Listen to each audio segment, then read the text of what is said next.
Falando sobre voltar a uma normalidade institucional, a corrida eleitoral também anda agitada. Na tentativa de atrair mais apoio à candidatura, Flávio Bolsonaro passou a prometer, durante as agendas, que divulgará parte do seu ministério durante a fase pré-eleitoral no próximo ano. Seu principal foco deve ser a área econômica, onde busca reduzir desconfianças sobre a seriedade e a viabilidade da sua candidatura.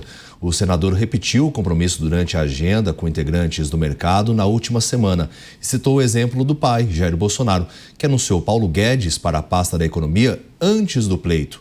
Outra área que pode ter anúncio antecipado é da segurança pública, devido à importância do tema que preocupa os brasileiros, deve ser uma das principais pautas do ano que vem, né? Até mesmo com a expectativa da recriação de um ministério próprio para o tema. Dávila, de que forma que você vê, então, esse anúncio antecipado? É uma demonstração de que, olha, eu vou até o fim nessa campanha, nesse pleito? Primeiro, existe o que eu chamo dessa pré-campanha, que é mostrar que a sua candidatura é para valer. Aí, no momento que essa candidatura começa a se sedimentar, você começa a atrair nomes.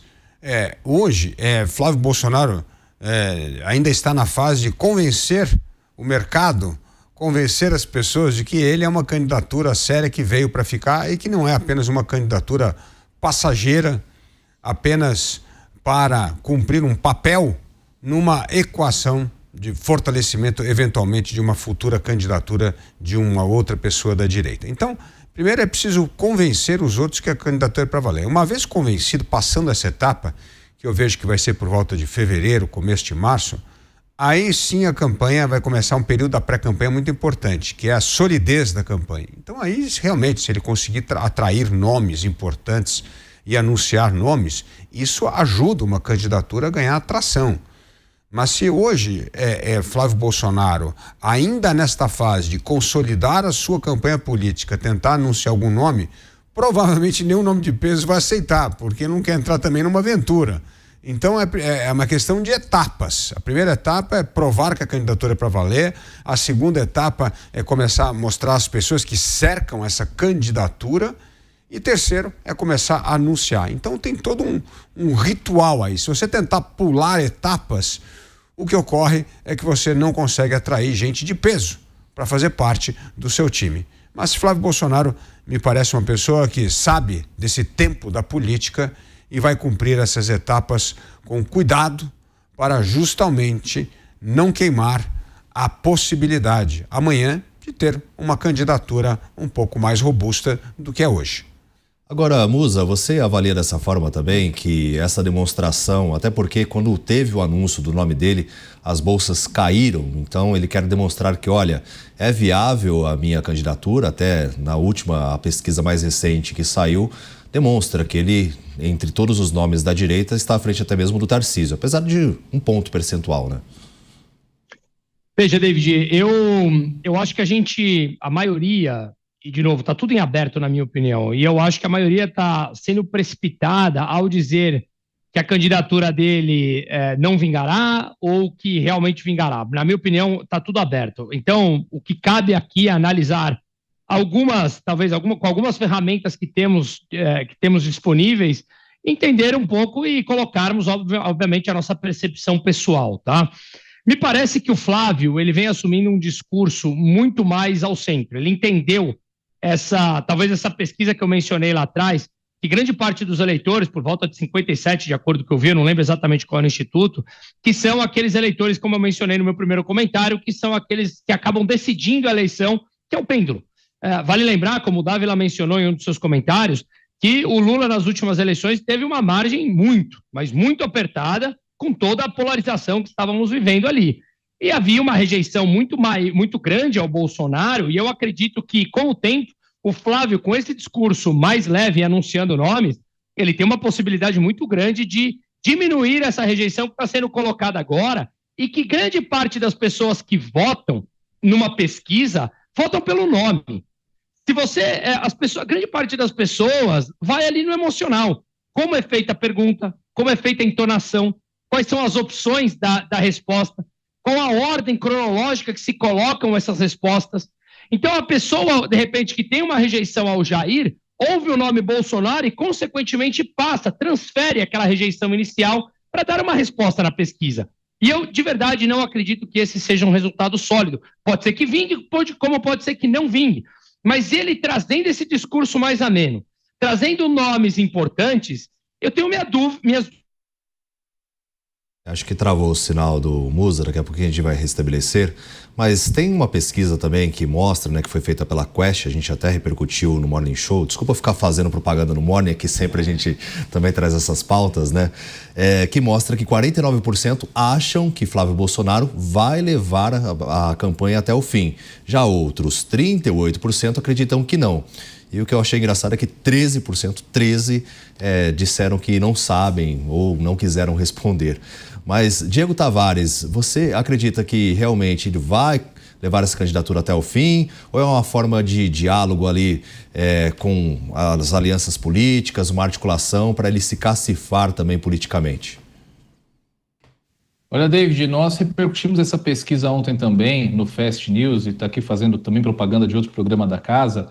E a minha resposta foi que todos os que responderam estavam corretos. Eu acho que Flávio, ele emplacou essa candidatura para negociar. Só que eu acho que ele não vai conseguir negócio, porque o timing joga muito contra a possibilidade de uma composição para que os governadores que se colocam como quadros da centro-direita, como presidenciáveis, precisam se desincompatibilizar. Então, eu acho que ele não teria tempo de fazer essa negociação, portanto, deve levar a sua candidatura até o fim. Não terá tempo hábil aí para construir um bom acordo, para angariar, de fato, esse apoio. Então, a candidatura de Flávio Bolsonaro, na minha avaliação, deve, de fato, se consolidar até o final, deve ser para valer. E eu acho que nem é a vitória a grande questão que motiva a candidatura de Flávio Bolsonaro. Como eu já analisei aqui no Pingos nos Is em outras oportunidades, Flávio Bolsonaro com essa candidatura, aliás, o clã Bolsonaro com essa candidatura, mira apenas na hegemonia, em manter a sua influência no campo da direita, porque caso terceirizassem seu capital eleitoral, a Tarcísio de Freitas ou Ratinho Júnior, seriam relegados à condição de coadjuvantes. E como coadjuvantes, a sua pretensão, principalmente em relação à liberdade de Jair Bolsonaro, a manter quente a pauta da anistia ou da dosimetria, tudo isso acabaria, de certa forma, caindo para um segundo plano. E aí nós sabemos que na política, uma vez que o poder troca de mãos, é muito difícil recuperá-lo. Sobre essa conduta de Flávio Bolsonaro, de dizer aí sobre seus possíveis ministros, quem serão, quem não será, quem são seus aliados, quem não é seu aliado, eu acho que tudo isso faz parte de um jogo e Flávio Bolsonaro vem jogando da forma correta, na minha avaliação. As pesquisas sobre a sua intenção de voto, elas não me deixam aqui mentir. Como você disse muito bem, já apareceu nos primeiros levantamentos com uma pré-candidatura, de certa forma, tracionada. O grande ponto que eu repito aqui é que, na minha avaliação, não é bem a vitória o objetivo de Flávio Bolsonaro. Fosse a vitória, certamente os bolsonaristas participariam de uma grande coalizão, que é a grande receita que nós temos posta e validada para se derrotar o poder eleitoral da máquina federal. Foi assim que Lula derrotou Bolsonaro, deveria ser assim que a direita derrotaria Lula nessas eleições. Mas eu também concordo com o Musa, na política não tem dia morno, então tudo está aberto e de hoje para amanhã tudo pode acontecer. Inclusive, né, existia a possibilidade do Tarcísio de Freitas, muito se falou também sobre a Michele Bolsonaro, que seria um nome mais viável, até porque não atrai tanto a rejeição, apesar de ser da família. E agora ela afastada do PL Mulher, depois daquela situação também polêmica envolvendo lá o Ceará, onde ela se colocou contra o Ciro Gomes, e aí teve toda aquela repercussão, e diante disso depois ela falou que iria se afastar. Até uma narrativa que estava sendo gerada, né, por conta desses encontros que ela estava participando, em alguns momentos sorrindo. Alguns disseram assim, mas ela está sorrindo sendo que o marido está preso. Então, às vezes é para se afastar dessa questão, porque se a pessoa vai numa agenda também, ela não pode tratar mal todos, né, Dávila? Então, é uma série de aspectos que a gente precisa avaliar. E claro, ainda tem muita água para passar por debaixo da ponte, mas o Flávio Bolsonaro garantindo que ele vai ser o nome representado pelo pai Jair Bolsonaro. É verdade. Aliás, cada candidato tem qualidades e tem desafios. O desafio de Flávio Bolsonaro é mostrar que, como ele vem se portando, que é um candidato moderado, de centro, para tentar diminuir a sua rejeição. Esse é o desafio de Flávio Bolsonaro. A vantagem é que ele tem o sobrenome Bolsonaro, sai de uma base já muito forte de votos, de pessoas que gostam do ex-presidente Jair Bolsonaro. Então tem uma vantagem e tem uma desvantagem. A desvantagem hoje reflete a enorme rejeição ao nome de Flávio Bolsonaro. A vantagem é que ele lidera as pesquisas quando sai aí na frente. Então, agora, precisa trabalhar. E trabalhar significa coerência no discurso, nos atos, nas escolhas, na ponderação. Isso pode diminuir. A prova disso é justamente o Kast, que acabou de ganhar a presidência no Chile. Era visto como um radical, que foi moderando ao longo de, no caso dele, 3 eleições, e no fim conseguiu angariar o voto de todo mundo da direita, com apoio de todo mundo, e ganhar uma margem de mais de 20 pontos. Então o Flávio Bolsonaro tem que ser uma espécie de Castro brasileiro, usar essa pré-campanha para tentar diminuir a rejeição, conquistar esse discurso do centro, evidentemente anunciar bons nomes que o cercariam no governo ajuda bastante, mostrar como ele vai reagir aos ataques, se ele vai manter esse tom. Tudo isso são gestos, discursos importantes para mostrar a candidatura. E cada um vai ter o seu desafio. Por exemplo, Ratinho Júnior é hoje um dos governadores mais bem avaliados do Brasil, está terminando o mandato com mais de 80% de apoio. É um nome extraordinariamente positivo, jovem, tem grande habilidade técnica de gestão, ao mesmo tempo política, mas tem que lutar fazer uma corrida morro acima, que é para se tornar mais conhecido, a tempo de se tornar uma candidatura competitiva. Romeu Zema é governador do 2º maior colégio eleitoral do Brasil, venceu 2 eleições em primeiro turno e também tem esse enorme desafio de se firmar não só como um candidato conhecido pelo Brasil, mas não cair na tentação que todo mundo quer transformar Romeu Zema em vice. Não, mas ele tem que mostrar que ele é candidato a presidente, não candidato a vice-presidente. Eu fiz essa pergunta para ele, né? Porque surgiram rumores quando ele esteve aqui na Jovem Pan, inclusive no Morning Show, e eu perguntei para ele, falei assim, governador, você pretende ser candidato realmente? Ele falou, não, eu sou pré-candidato. Aí eu falei, mas e uma possibilidade aí de ser vice do Tarcísio? Não tem nada disso, eu vou ser candidato, ele saiu. Aí depois nos bastidores também, quando entrou o intervalo, eu falei, ei, fala no meu ouvido aqui, vai ser vice ou não vai? Não tem nada disso ainda. Então, assim, ele quer se afastar disso, né? E por outro lado também tem o Caiado, que disse que não vai retirar a candidatura. Então, aí tem o Caiado que tem vontade, legitimidade para disputar. O problema do Caiado é que ele tem um partido que é o mais em cima do muro de todos e que até o último momento se pode até debandar pro lado do governo. E aí não dá legenda ao Caiado. Então, sim, cada um tem qualidades e tem desafios. E o que tem que se pensar aqui é como é que eu posso diminuir a minha rejeição e me tornar mais conhecido. Esse é o grande desafio de todas essas pré-candidaturas. E pré-candidatura, David Tasso, só termina em julho, quando existem as convenções partidárias e ali as candidaturas são homologadas. Até lá, é uma disputa para quem vai estar no grid da corrida presidencial.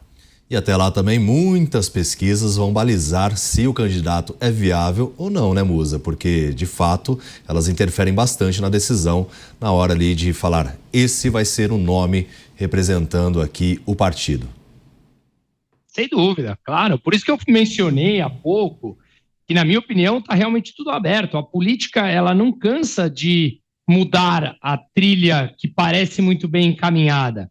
Às vezes uma pesquisa, 2 pesquisas começam a mudar aqui e o jogo muda por completo. Veja, eu vou jogar aqui no tabuleiro alguma coisa, sem o compromisso com o erro, é uma pura conjectura. O Dávila sabe disso, eu não tenho a menor ideia e pretendo nunca saber de fato como é, mas deve ser extremamente desgastante você rodar o país para fazer uma campanha.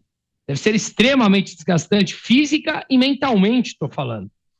Claro, eu não sei pensar como a cabeça do Lula, ainda bem, mas como é você com 80 e poucos anos de idade, depois de 3 mandatos, já cansado, como apareceu no final de semana, onde acabou a luz, ele simplesmente saiu do evento, tomando porrada de todos os lados, porrada no sentido, obviamente, verbal, contratando uma crise para 2027, uma crise que a própria Simone Tebet já mencionou, que é uma questão matemática, puramente fiscal. Será que, de fato, todo mundo crava 100% de possibilidade que ele será um candidato?